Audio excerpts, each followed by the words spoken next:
Hey guys, good morning. Coming from Bangkong, Kahoy. Yes, we are back here again at Dolores, Quezon for another camping trip, and this time kasama namin si Achi and si Dichi. So that's why we have brought our big tent. This is the Village 17.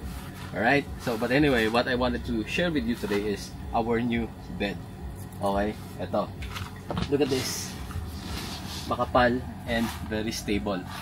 This is not new, for sure. You've seen this in other videos, and ako ilang beses ko ito napapanood. And honestly, the reason why I was holding off getting one of these, kasi ang impression ko kapag ka-inflatable, tapos yung ganyan mataas, feeling ko malikot.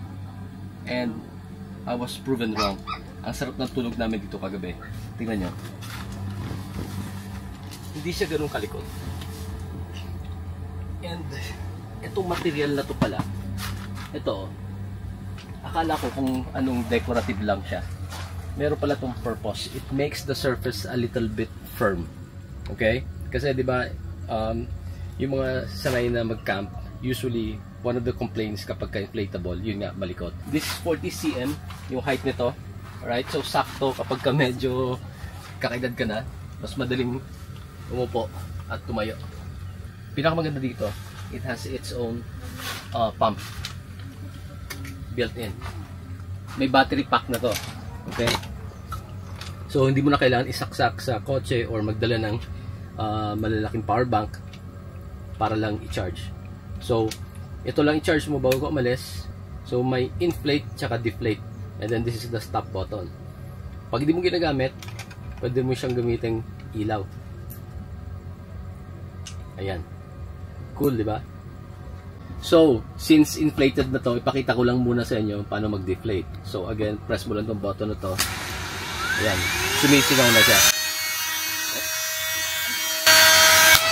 Okay, huwag na natin tapusin. Now, pag i-inflate, i-deflate ko muna. Huwag ko na ipakita sa inyo kasi sayang ng oras natin. Okay guys, so dineflate ko na siya, no? Although, hindi siya completely deflated para just for demonstration purposes only. So, ayun. This is the inflate button. Pindutin natin yan.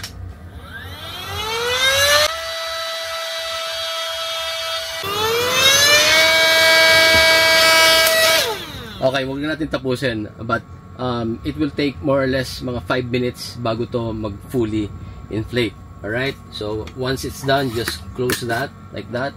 And, by the way, pag inflated na siya, pwede mo pa rin tanggalin to. Like I said, pwede mo tong gamitin as your lamp, camping lamp, right? Hindi yan sisingaw. Okay? When you remove this and this is already inflated, walang sisingaw dito. Okay? And another thing, if in case this fails, meron ka pang valve dito, manual valve. So, pwede mong gamitan ng manual pump or kung meron kang electric inflator, pwede mo ring saksak dito. Alright? And, yeah, this is size queen. Okay? So, pakita ko lang sa inyo. Kasyang-kasya kami ditong dalawa ni Madam Peya. And if you come closer, para makita nyo kung ano yung material nito, ayan. So, maganda, matibay. Para siyang velvet. Parang, I don't know exactly kung natawag dito, but it feels nice to the touch. And then, ito dito yung plastic. And then sa ilalim, ayan din. Makapal. Makapal yung rubbery plastic niya. Okay? So, saktong-sakto dito sa tent namin. Comfortable for 2 persons. Ayan. So, finally, it's completely deflated and look. Ganyan na lang siya kaliit.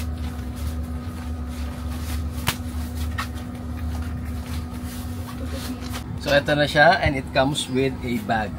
And it also comes with 2 pillows and mga pang-patch, ayan, and some nozzles para kung gusto mo gamitin yung pump niya for something else for your other inflatable devices. So, there you go. It's very compact and easy to transport. Madali ilagay, isingit sa sulok-sulok ng kotse. Alright? So, if you are interested, the link is available in the description box, or you can also shop directly from the lower left of your screen. Alright? Okay to mga guys. Natuwa kami. Okay, thank you for watching and enjoy the outdoors. Bye. Please do not forget to follow our social media accounts. We are on YouTube, Facebook page, Instagram, and TikTok.